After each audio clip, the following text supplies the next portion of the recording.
Hello everyone welcome छ है यो मेरो भिडियोमा तपाईहरुलाई यो चाहिँ सानो एउटा गिफ्ट चाहिँ मेरो मिसेसको भाइको छोरालाई हामीले एउटा सानो सरप्राइज गिफ्ट दिन लागिरहेका थियौं।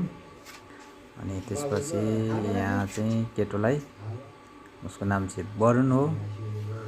वरुणलाई चाहिँ एउटा हुन्छ नि उले अपेक्षा गरेको भन्दा चाहिँ नेक्स्ट लेभलकै भनौं न उले चाहिँ अब सायद सोचेको थिएन होला भनौं न उले चाहिँ मलाई चाहिँ साइकल दिन्छ अथवा मैले यो पाउँछु भनेर सोचेको थिएन। अनि उसको चाहिँ केही दिन अगाडि बर्थडे पनि होइन तर के हुन्छ भने अब हामीको एउटा साइकल थियो त्यहाँदेखि छोरा ठुलो भयो अनि 9 मा पुगिरहेछ।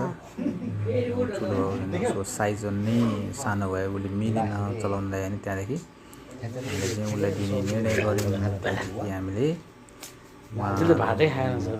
केटोलाई चाहिँ वरुण केटोलाई चाहिँ सरप्राइजमा दिनु पर्यो भनेर हामीले चाहिँ उसको आँखा बाँधेर उसको घरबाट हेर न केटोले के सोचिरहेको छ थाहा छैन तर पनि हेर न यहाँ कुरा के बनिरहेछ हैन उ दिदी चाहिँलाई जिस्काइरहेछ के हो कसो केही थाहा छैन उलाई। सो अनि हामीले चाहिँ उलाई सरप्राइज यहाँनिर चाहिँ उलाई पर्खाएर मैले उताबाट तयार गर्नु भनेर भनिरहेको थियो। अनि तयार गर्दैछु त्यहाँदेखि हामीले चाहिँ उलाई यहाँबाट लिएर जान्छौं। अनि उ चाहिँ पर्खाइ उलाई चाहिँ कुरिराखेछ हैन। कुर्नु चाहिँ मान्छेलाई सबैभन्दा गाह्रो भन्छ नि धैर्यता चाहिँ सबैभन्दा गाह्रो भन्छ। सो दैट्स इट हैन। फाइनली उसको चाहिँ पर्खाउने दिन चाहिँ अब समय चाहिँ सक्यो। अनि उलाई चाहिँ अझै केही नदेखियोस् भनेर चाहिँ उलाई आँखा बन्द गर्यौं। फाइनली भित्र छिरायौं लग्यौं। त्यहाँदेखि उलाई हामीले भित्र छिरायौं ढोकाबाट। त्यसपछि अनि सारा लाएर उलाई पहिले रेडी गरेर राखेको थियो। त्यहाँ रेबिका थियो त्यसपछि जोएल पनि थियो छोरा है।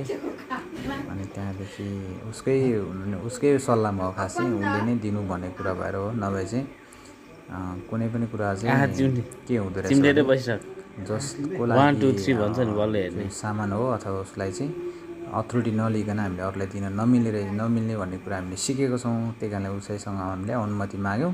अनि फाइनली उलाई आँखा बन्द गरेर अनि त्यसपछि साइकल चाहिँ उसमा पर्दाले छोपेर हैन अनि उताबाट खिचिराखेको उसको दिदी हो उसको नाम श्रेयाले चाहिँ खिचिराखेको छ हैन। यो भिडियो गर्नु हुने चाहिँ हाम्रो भाइ अशोक हो। अशोक भाइले चाहिँ पुरा एक्सप्रेसन हेर्नुहुन्छ। अनि यताबाट फुपू चाहिँ अम्बिका अनि त्यसपछि कता मैले भिडियोमा यहाँ चाहिँ जोएल चाहिँ देखिएन। जोएल कता थियो पनि सरप्राइज उलाई छक्क परिरहेको के छक्क खुसी भइरहेछ हैन। अब रेबिका पनि खुसी भयो फुपू चाहिँ खुसी भयो। अनि फुपू चाहिँ के भन्छ सुन्नु है त यहाँनिर अब भोलि पर्सि ठुलो भएपछि तिमीले हामीले दिनुपर्छ भन्ने कुरा गरिराखेको थियो। त्यसैकारणले गर्दा सानो कुरा पनि हामीले खुसी हुन सिक्नुपर्ने छ बच्चाहरुको लागि खुसी हुने कुरा हैन।